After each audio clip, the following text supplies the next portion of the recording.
প্রিয় দর্শক, বাংলাদেশের রাজনীতি এবং সরকার এই মুহূর্তে কি প্রেসার কুকারের মাঝে আছে? এই প্রশ্নটা আসলে মনে জেগেছে এবং জাগারই কথা আপনাদের অনেকের মাঝেই এই প্রশ্ন জাগবে। এই প্রশ্নটি আমি আলোচনা করব। তার আগে বরং সাবেক উপদেষ্টা মাহফুজ আলম তিনি কিন্তু ২ দিন আগে একটা পোস্ট দিয়েছেন তার ফেসবুকে এবং সেখানে তিনি অন্তর্বর্তী সরকারকে অন্তরীণ সরকার বলেছেন। যে সরকারের তিনিও একজন অংশ ছিলেন, তিনি উপদেষ্টা ছিলেন এবং এই মাহফুজ আলম সেই মাহফুজ আলম যাকে অন্তর্বর্তী সরকারের প্রধান উপদেষ্টা অধ্যাপক ডক্টর মোহাম্মদ ইউনুস তিনি কিন্তু আমেরিকায় গিয়ে পরিচয় করে দিয়েছিলেন মাস্টার মাইন্ড হিসেবে। সেই মাস্টার মাইন্ড যিনি সাবেক একজন উপদেষ্টাও বটে, তিনি এখন বলছেন যে অন্তর্বর্তী সরকার হচ্ছে ছিল একটা অন্তরীণ সরকার। তাহলে আপনারা তো অন্তর্বর্তী সরকার মানে বোঝেন এটা একটা ট্রানজিশনাল সরকার। তাদের কাজ ছিল হচ্ছে ট্রানজিশনাল পিরিয়ডটা পার করে একটা গণতান্ত্রিক সরকারের কাছে ক্ষমতা হস্তান্তর করা। সেটাকে সাধারণত অন্তর্বর্তী সরকার বলা হয়ে থাকে। তাহলে অন্তরীণ মানেটা কি? অন্তরীণ বলতে আসলে সাধারণত আমরা যেটা বুঝি সেটা হচ্ছে যে আপনি অন্তরীণ অবস্থায় আছেন, আপনি আবদ্ধ অবস্থায় আছেন, আপনি স্বাধীনভাবে কোনো কাজ করতে পারছেন না, সিদ্ধান্ত নিতে পারছেন না, এটাই তো অন্তরীণ। তাহলে অন্তর্বর্তী সরকারকে সেই সরকারেরই একজন উপদেষ্টা, প্রভাবশালী উপদেষ্টা, ছাত্র উপদেষ্টা মাহফুজ আলম বলছেন অন্তরীণ সরকার। তার মানেটা কি দাঁড়াচ্ছে? ওই সরকারের, তাহলে আপনি বুঝতে পারছেন যে ওই সরকারের ভেতরকার দ্বন্দ্ব, সেখানকার ডিসিশন মেকিং এর সমস্যা, এই যে ব্যাপারগুলো সেটা কিন্তু তিনি সামনে নিয়ে এসেছেন। এর আগে অতীতে তিনি এই নির্বাচনের সময় এবং নির্বাচন পরেও তিনি বেশ কিছু মন্তব্য করেছেন, যেমন বিএনপি জামায়াত তারা নাকি ভাগ বাটোয়ারা করে এই নির্বাচনে অংশগ্রহণ করেছে এবং নির্বাচনটা এভাবেই শেষ হয়েছে।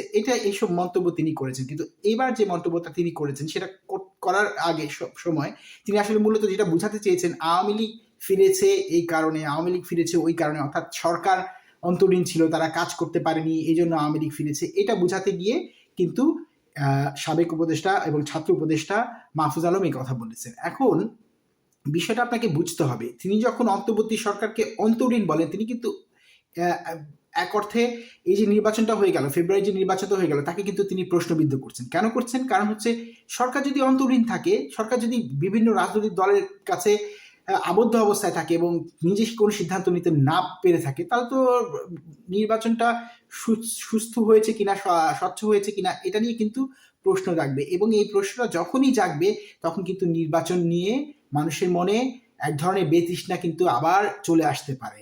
এই যে বর্তমান তারেক রহমানের নেতৃত্বে বিএনপি যে সরকার এসছে, সেই সরকারটা কিন্তু প্রেসার কুকারের মাঝে আমি যে আছে সেটা বলছি, এটা কিন্তু একটা কারণ আছে।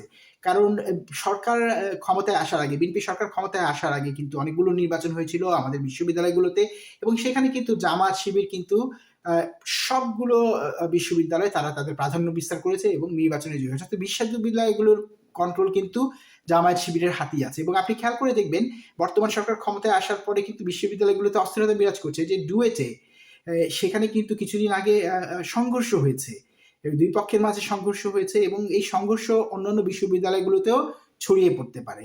এছাড়াও আপনি খেয়াল করে দেখবেন যে আমাদের আইন শৃঙ্খলা পরিস্থিতি কিন্তু খুব একটা উন্নতি ঘটেনি। মানুষের মাঝে কিন্তু একটা অস্থিরতা কাজ করছে। কারণ মানুষ দেখতে পাচ্ছে যে গত ২ বছরে, বর্তমান বিএনপি সরকার ৩ মাস এসছে, তাদের সময়টা কম, এই ইভালুয়েশন আমরা পরে করব, কিন্তু ২ বছর তো পার হয়ে গেছে। অন্তর্বর্তী সরকার ১.৫ বছর ছিল। ২ বছর যখন পার হয়ে যায় বিগত সরকারের পরে, যখন তারা দেখে যে কোনো রকম সংস্কার হচ্ছে না, নতুন কোনো রকম সিস্টেম আমরা দেখতে পাচ্ছি না, সব পুরনো নিয়মে চলছে, তখন কিন্তু মানুষের মাঝে এক ধরনের অস্থিরতা কাজ করবে, তাদের মধ্যে বেতৃষ্ণা কাজ করবে এবং এটা কাজ করা খুব স্বাভাবিক। এটার একটা আমি উদাহরণ আপনাদেরকে দিই, সেটা হচ্ছে যে এই যে রামিসা নামে যে একটা শিশু, তাকে ধর্ষণ করা হলো এবং হত্যা করা হলো, এরপর কিন্তু পুরো বাংলাদেশ এটা নিয়ে কিন্তু বেশ প্রতিক্রিয়া দেখিয়েছে এবং এর ফলশ্রুতিতে প্রধানমন্ত্রী জনাব তারেক রহমান তিনি কিন্তু ওনার বাসায় গিয়েছেন, মানে হচ্ছে তার রামিসার বাবার বাসায় গিয়েছেন এবং সেখানে কিন্তু এক ধরনের ক্ষোভের বহিঃপ্রকাশ আমরা দেখতে পেয়েছি। আমরা দেখেছি যে সেখানে মানুষ তাকে ভুয়া ভুয়া বলছেন এবং এক ধরনের সেখানে মানুষ জড়ো হওয়ার ব্যাপারটা ঘটছে।